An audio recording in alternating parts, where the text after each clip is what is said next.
35 dan 36. Pada hari itu, waktu hari sudah petang, Yesus berkata kepada mereka, "Marilah kita bertolak ke seberang." Mereka meninggalkan orang banyak itu, lalu bertolak dan membawa Yesus beserta dengan mereka dalam perahu di mana Yesus telah duduk, dan perahu-perahu lain juga menyertai Dia. Sebuah hal yang sangat menarik untuk kita mengerti. Pada waktu itu Yesus ada di atas bukit dan berkhotbah di hadapan ribuan orang, banyak orang. Tetapi di bagian akhir daripada khotbahnya, Yesus tidak bertanya kepada orang banyak itu, "Di mana rumahmu? Bagaimana perasaanmu? Bagaimana aku bisa datang lagi kepadamu?" Tidak. Sesudah itu Yesus berkata, "Ayo kita bertolak ke seberang. Kita tinggalkan mereka ini."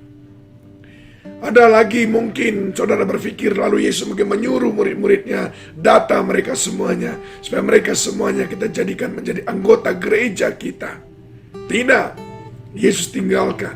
Dan Yesus berkata kepada mereka, "Mari kita bertolak ke seberang." Mereka meninggalkan orang banyak itu. Saya ingin mengambil kata kunci di sini, meninggalkan orang banyak itu. Seberapa penting bagi saudara dikelilingi oleh orang banyak? Seberapa penting bagi saudara orang banyak bersepakat dengan saudara? Seberapa penting bagi saudara saudara didukung oleh orang banyak? Sebanyak-banyaknya orang yang setuju dengan saudara, tapi kalau Yesus tidak setuju dengan saudara, persetujuan orang banyak itu tidak ada artinya. Sebanyak-banyaknya orang yang memuji saudara, tapi kalau Yesus tidak berkenan kepada saudara, tidak ada artinya.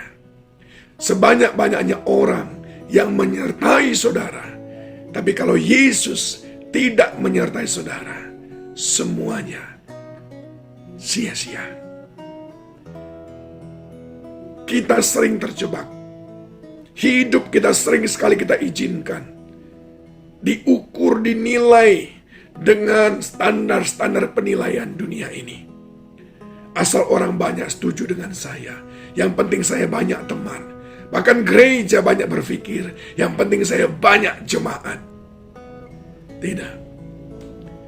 Itu sudah dibuktikan oleh Nuh, yang hanya bisa menyelamatkan istrinya beserta dengan 3 anaknya dan istrinya masing-masing. Itulah hasil penggembalaannya. Tetapi yang 8 orang itu berkenan di hadapan Tuhan, dan mereka diselamatkan. Sementara orang banyak itu tenggelam. Itu sudah dibuktikan oleh Lot yang tinggal di dataran Yordan.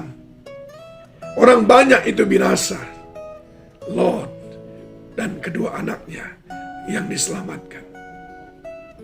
Saudaraku yang dikasihi Tuhan, jangan izinkan orang banyak memberikan penilaian kepada saudara. Jangan fokus kepada apa yang dikatakan orang banyak. Tentu saja saya tidak sedang berbicara bahwa kita tidak boleh peduli, tidak penting peduli dengan orang lain. Tapi saya mau katakan kepada saudara, boat yang Tuhan ciptakan untuk saudara, perahu yang Tuhan berikan untuk saudara, tidak untuk diisi oleh semua orang. Tapi perahu itu adalah perahu saudara sendiri. Saudara yang harus mengayuhnya dan memastikannya untuk tiba sampai kepada tujuan. Dan sering sekali komentar orang-orang lain, terlalu peduli kepada pendapat orang lain, membuat kita akhirnya lambat sampai kepada tujuan. Karena kita sering sekali harus stop dulu saat mendengar apa kata orang. F.D. Roosevelt pernah berkata, "Jika engkau menuju sebuah tempat, lalu engkau harus berhenti dan mengambil batu untuk melempar setiap kali ada anjing yang menggonggonggimu, maka aku pastikan engkau tidak akan pernah sampai kepada tujuanmu." Mengapa?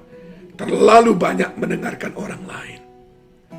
Ada waktunya yang kau butuhkan bukan orang banyak, tapi satu orang yaitu Yesus Kristus. Ada masanya yang kau butuhkan bukan persetujuan orang banyak, tapi persetujuan Tuhan. Ada masanya yang kau perlukan bukan ditemani orang banyak, tapi ditemani oleh satu orang, yaitu Yesus Kristus. Kiranya boleh menginspirasi saudara. Tuhan Yesus.